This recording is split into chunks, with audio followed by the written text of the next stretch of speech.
So here, this is a really fun this is a fun bit of play that I don't know if this was the same day or the next day that Source figured this one out, but Source said, well, that's enough work for now. I got myself unison, I got myself octave, and I got myself perfect fifth.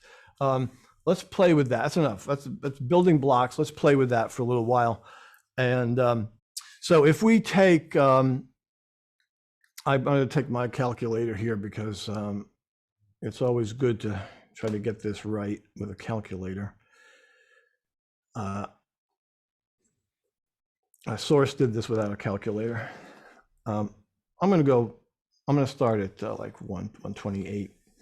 And I'm just going to multiply. So I've got 128 up right there because we're talking about making in sound. We want to make something that is going to have an experience of unity, but also be differentiated into form.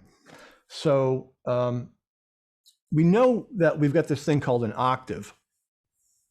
So it's like a tool. It's like a building block. And if we start with the concept of oneness, we go back up to the top, we start with oneness, and we take the second principle, which is the octave, multiplying by 2.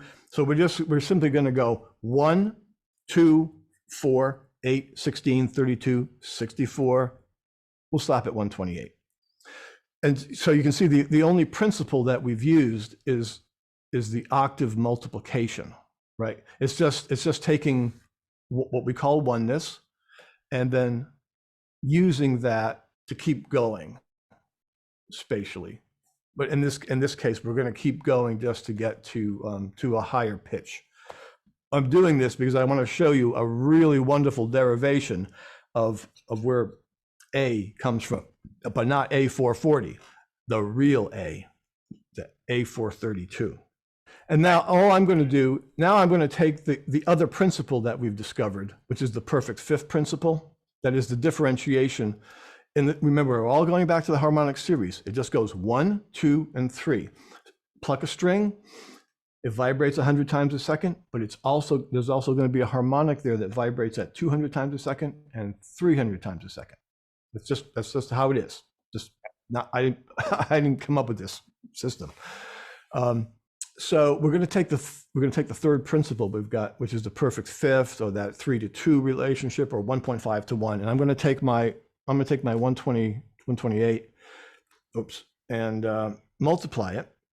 And I want to get to A. I want to get to A from. I want to make a little scale. I want to make a little mode, or in India, a rag of just five notes, pentatonic scale. Where does that come from? Source says, it would be really great if I had this. I could keep all the angels busy on their harps tuned to a pentatonic scale. This would be a really wonderful thing to have keep them all busy with the pentatonic scale.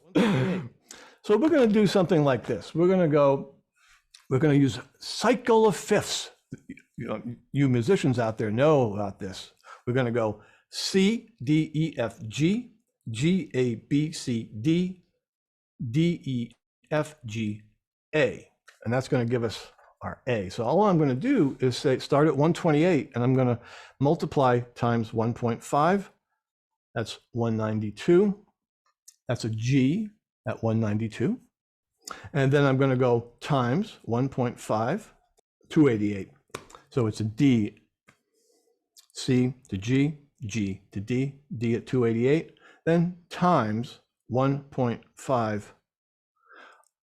How about that? I love that. That's where 432 comes from. It doesn't come from some spaceship intelligence, extraterrestrial, planetary motion, anything. It comes from the harmonic series, the octave and the perfect fifth, creating a transposition, octave and perfect fifth transpositions. That's where the pentatonic scale comes from. And that's why you want to tune your instruments to A432, because it goes back to oneness. So now is a If we had to describe it in terms of like A, we would say, yeah, it's an A432, but I really prefer to say A is a C tuning based on oneness. And that happens to put the A at 432.